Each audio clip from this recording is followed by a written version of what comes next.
Welcome to JJCS News. I'm Jessica. And I'm Jocelyn. Today we'll be talking about the Greek Empire, cells, figurative language, and slope.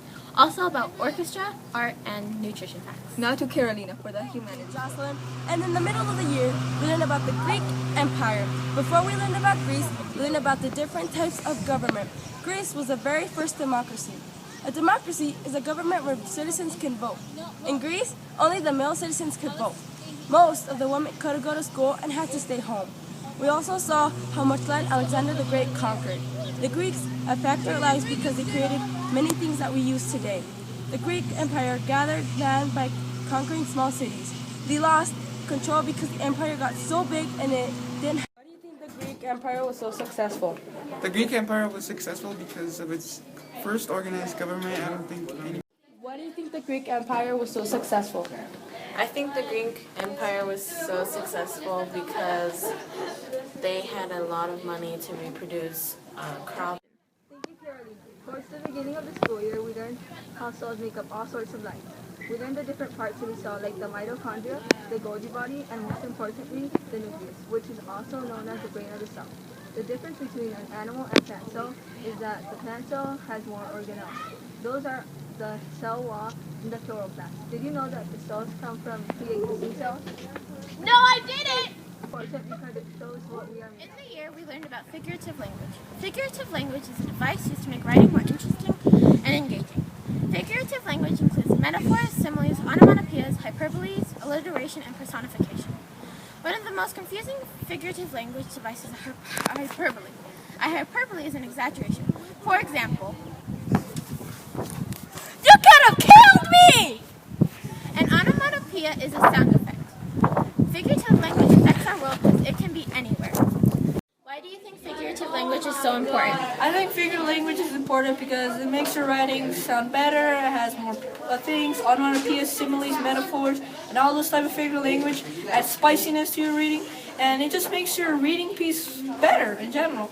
And it has lots of unique touches to it, so that's why figurative. Why do you think figurative language is so important? Figurative language is important because it helps writers connect to the readers. It paints pictures in their minds and it makes what people write much. Math is one of the most important subjects because we will be using it our whole life.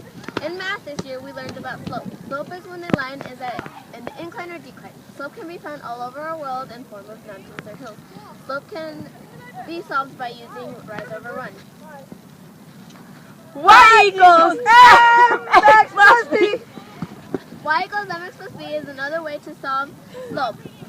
B is the y-intercept and m is the slope. In art, we learned about cubism. Cubism is a type of art where the picture is made up of shapes. We also learned about monochromatic skin tones. And how to use watercolor. Shayla and I are both in orchestra, so we're going to test your orchestra knowledge.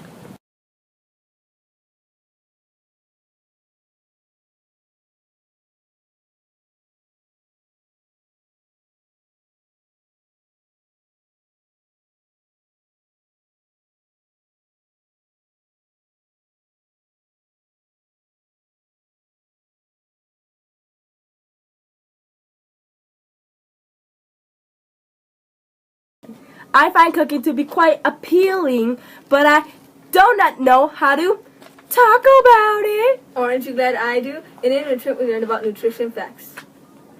The total amount of calories is 2,250 grams of protein. The total amount of fat is 55 through 75 grams and 250 through to 350 carbs. This is just a small portion of what we learned this year. We hope you have enjoyed. This is JJCS News. Thank you for watching and good night.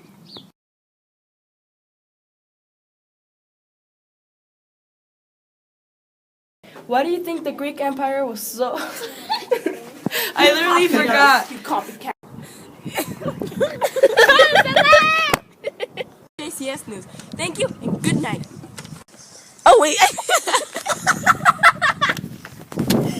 You should be filming that first. This is just a small fraction of what we learned this year.